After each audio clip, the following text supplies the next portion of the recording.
Muy bien. Bueno, vamos por el tercer video, la tercera píldora de temas que se están viendo de manera sincrónica y que están invitados a verlo y que en el encuentro que hagamos optativo presencial desde la virtualidad podamos desarmar dudas y consultas que tengamos. Bueno, vamos a la última de estas píldoras. Vamos a ver un poco el vádemecum obstétrico. Obviamente, mucha de la medicación que vamos a nombrar y familia de medicamentos es un tema que se termina por consolidar cuando avancemos en el programa de enfermería materno-infantil. ¿Sí? Cuando veamos ahora drogas antihipertensivas, vamos a volverla a ver cuando veamos hipertensión inducida por el embarazo, por ejemplo o la oxitocina en el trabajo de parto, o los uteroinhibidores en partos pretérminos. ¿Sí? Es decir, hay drogas que ahora vamos a nombrar y que van a profundizarse en la medida que el programa vaya avanzando. Pero la idea es que tengamos una idea, ¿sí?, de que hay drogas que son muy propias del vádemecum obstétrico y otras que las vamos a usar a favor de el cuidado de la gestación. Eh, lo que sí, primero vamos a avanzar sobre aquellas drogas que se muestran teratogénicas, ¿sí? Es decir, que el impacto de su consumo y principalmente en el periodo embrionario, que acuérdense que si algo sobresale del periodo embrionario es la organogénesis y el fetal, donde se consolida aquello que se organizó a modo de generación, estos medicamentos pueden ser severamente perjudiciales para la gestación, para el embrión y para el feto después. Por eso no todo se puede consumir durante la gestación. Hay medicamentos que están clasificados. Ahora vamos a ver que en un orden de que aquellos que hay una evidencia científica de su consumo que dice, bueno, no hay riesgo o lo hay mínimo, y otros que dicen hay alto riesgo de ser consumidos. Recuerden que de lo que se considera teratogénico, obviamente nosotros vamos ahora a mirar principalmente la farmacología, pero también hay otros agentes diferentes y que perjudican la gestación, como son agentes biológicos, el virus de la rubiola, el herpes simple, varicela zoster, la sífilis, la toxoplasmosis, los medicamentos, ¿sí?, como agentes químicos. Dentro de los medicamentos sedantes, tranquilizantes, antineoplásicos, anticonvulsivantes como el de Paquene, que tuvo tanta repercusión años pasados, anticoagulantes, el consumo del alcohol, agentes físicos como las radiaciones. Por eso ustedes van a ver que dice, si usted está embarazada, no se termine de exponer a continuos estudios por imágenes que imitan radiación. Eh, y algunas enfermedades que perjudican teratogénicamente, como la diabetes gestacional, que pueden promover un crecimiento desmesurado en ese feto y generar una macrosomía, por ejemplo. En relación a los medicamentos, según la FDA o la Federación Americana de Fármacos y Alimentos, pautó diferentes categorías en torno a cuánto teratogénico termina siendo un producto farmacéutico. Esto está muy consensuado en el mundo, no es solamente Estados Unidos, sino que se toma por la seriedad de las investigaciones realizadas y nosotros lo usamos muchísimo. Fíjense que las categorías van de la A a la D y luego la X y la X, y dice lo siguiente: un medicamento que forma parte de los fármacos tipo A dice, ¿no?, fármacos que no tienen riesgo para el embrión durante el primer trimestre y remota posibilidad de daño fetal. Es decir, invitan al consumo porque no hay evidencia de que genere perturbaciones en la organogénesis ni en la consolidación de la organogénesis a lo largo del periodo fetal. Los medicamentos categorizados tipo B en estudios en animales, porque recuerden que uno no puede estudiar el efecto nocivo de un medicamento sobre una mujer embarazada, como tampoco lo hacen un niño porque son consideradas poblaciones vulnerables. Sería incorrectamente ético que eso sucediera. Entonces los modelos son animales o a partir de lamentables situaciones de personas que lo hayan consumido estando embarazadas, se arroja esa evidencia. Entonces, fíjense que los medicamentos de categoría B dice que en estudios en animales, ¿sí?, no han evidenciado riesgo fetal ni daño a la madre. En el C dice estudios en animales evidencian efectos adversos en el feto. No existe evidencia de su uso en mujeres por su alto riesgo. Es decir, el modelo de investigación ha sido en un animal. En las mujeres no sabemos. Porque el riesgo, obviamente, si lo tengo en un animal, seguramente lo voy a tener. Si lo tengo en un mamífero no humano, el otro mamífero humano lo puede tener también.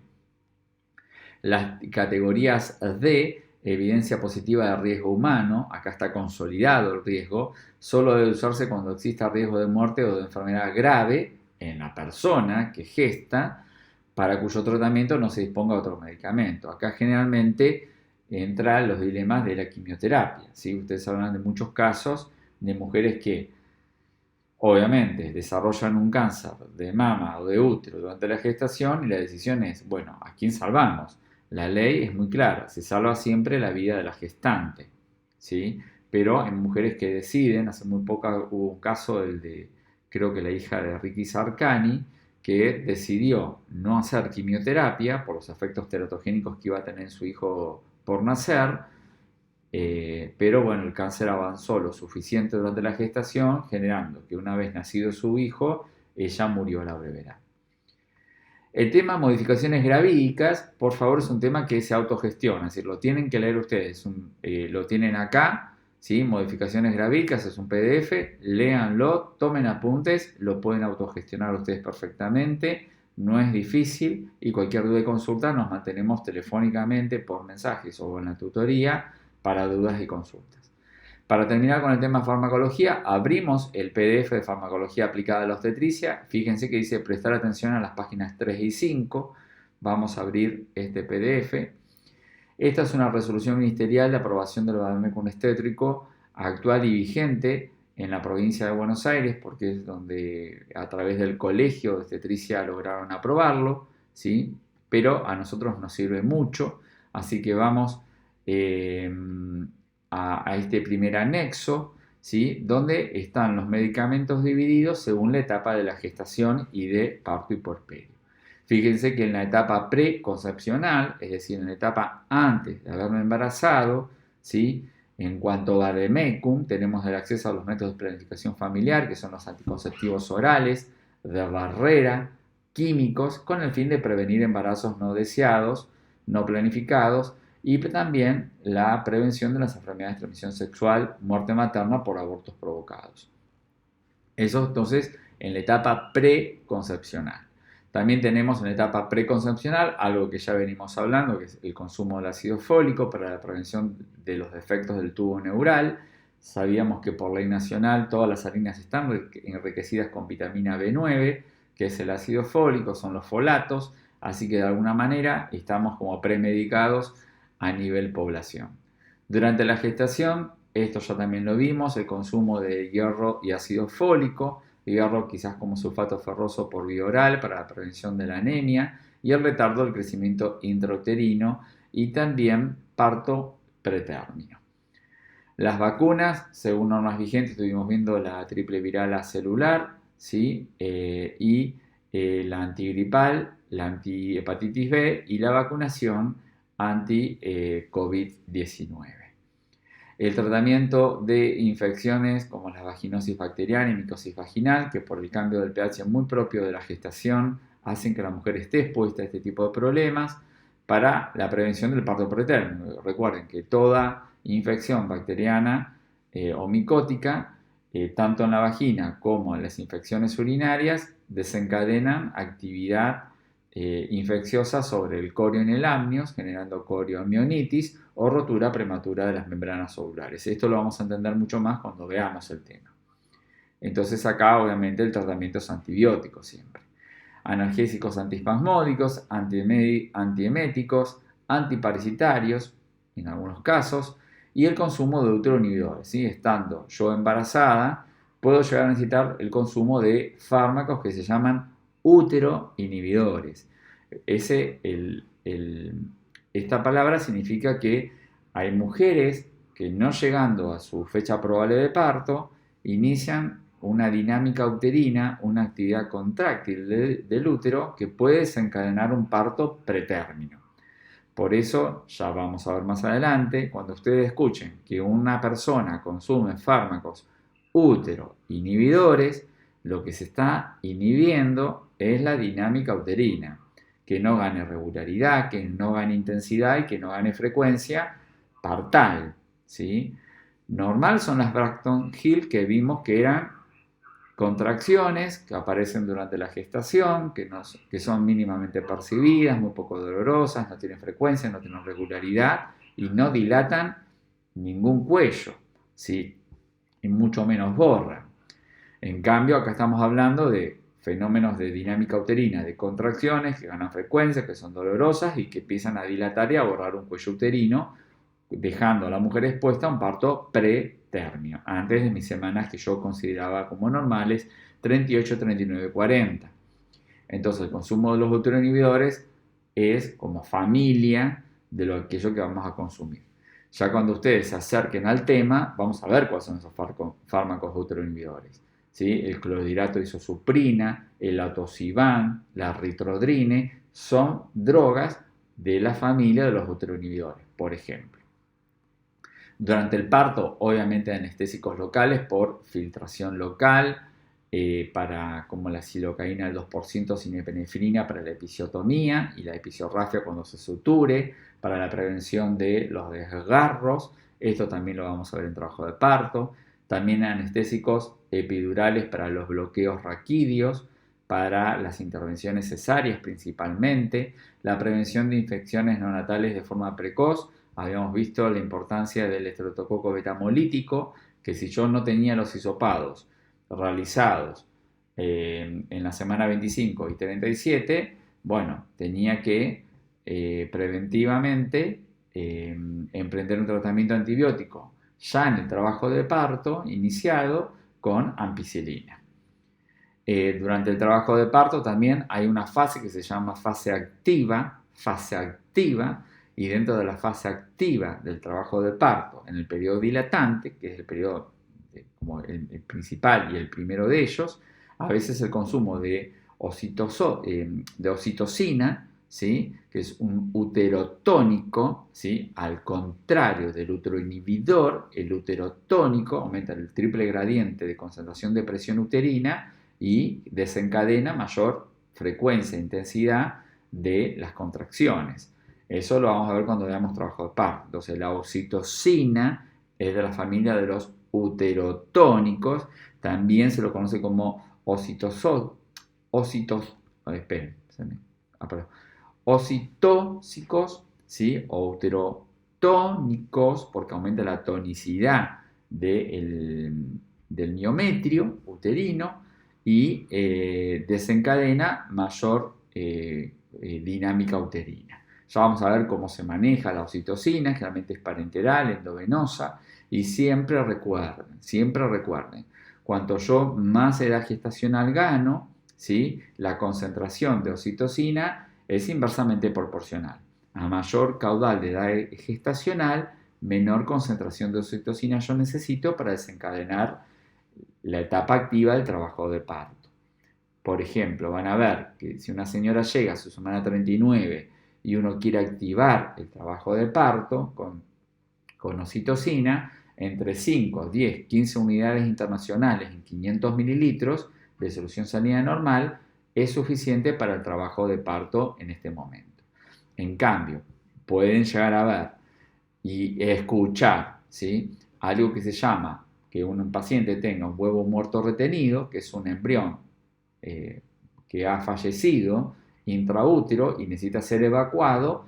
Las concentraciones de oxitocina que se van a dar en esa oportunidad son mucho mayores a las que se consumen a la hora de parir un niño normal, ¿sí? Va a haber 30, 40 o 50 unidades internacionales de oxitocina, porque siempre es inversamente proporcional. A menor edad gestacional, mayor concentración de oxitocina. A mayor edad gestacional, menor concentración de oxitocina. Las vacunas, acá estamos hablando de la antihepatitis B en el recién nacido, en la unidad de recepción. Recuerden que no hay que dejar pasar más de 12 horas para poder ser vacunados, por eso siempre se vacuna en la recepción del recién nacido, y la gamma globulina en las madres RH negativas no sensibilizadas. Eso es un tema que hay que verlo luego en un momento en especial, pues todo un tema de patología obstétrica muy importante. Acá tenemos las diferentes drogas. Acá veíamos las familias según la etapa. Y acá luego ya tenemos qué drogas son de consumirse en cada una de esas etapas. Los anticonceptivos hormonales, hoy los que priman son los inyectables trimestrales, como también los subcutáneos, ¿sí? Se basan en base a estrógenos o prostágenos. Hoy la verdad que lo que más consumimos son prostágenos como métodos anticonceptivos, ¿sí? El anticonceptivo de emergencia sigue siendo un prostágeno, pero de una alta concentración, por eso nunca puede ser usado como un anticonceptivo de consumo frecuente, porque la concentración es muy alta y toda hormona termina impactando negativamente en la salud tocoginecológica de la mujer. Los diferentes antibióticos que pueden ser o necesitar ser consumidos, recuerden que están categorizados, y esto ya lo vimos recién, categoría A, B, los B están siendo permitidos ser consumidos, ¿sí? Los problemas los tendríamos en los C y en los D y en los X, ¿sí? Acá, por ejemplo, vemos antimicóticos, tenemos uno categoría C, donde se está diciendo ojo, porque puede haber problemas, ¿sí?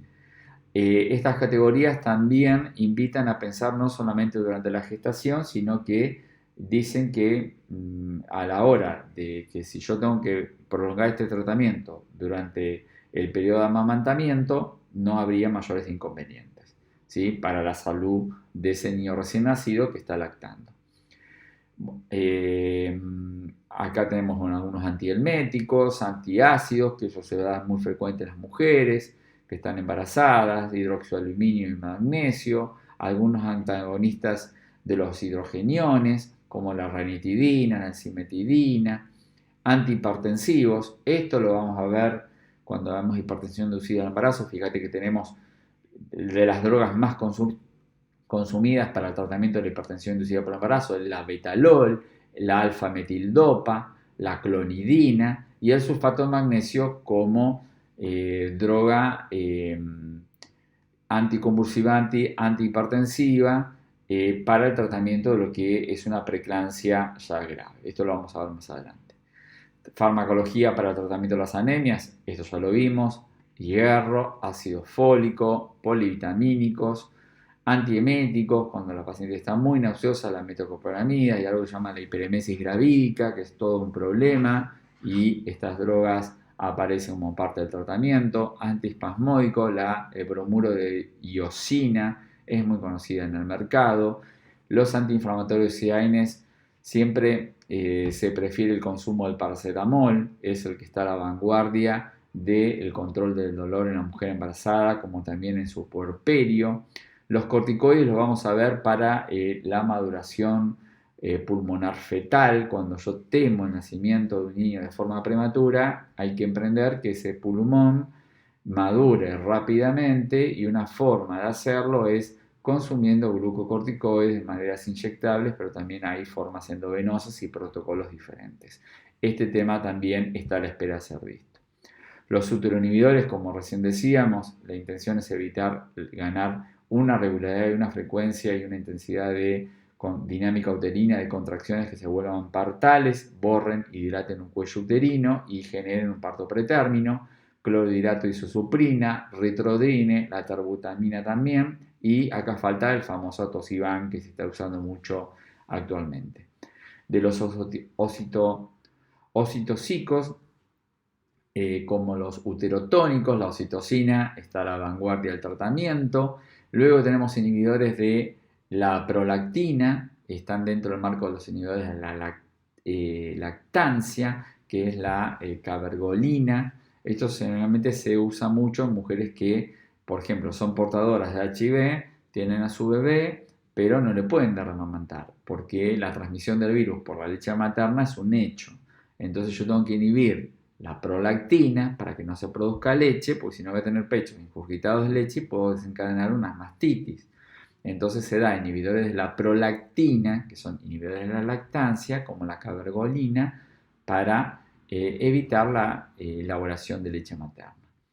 Luego, bueno, hay geles, cremas, ¿sí?, de usos habituales que generalmente no tienen mayores inconvenientes, salvo aquellas que realmente son medicamentosas, betametasona, gentamicina, betametasona, ¿sí? El resto no hay mayores inconvenientes. Bueno, con esto damos por finalizado el vádemecum obstétrico. Recuerden el tema de modificaciones gravídicas, que es autogestión absoluta. Lean, tomen apunte, estudien y dudas y consultas nos mantenemos en contacto. Y mucho de esta farmacología va a ser revisada con cada tema que vayamos avanzando en el programa de estudios. Señores, que tengan muy buenos días y muchas gracias por escucharnos.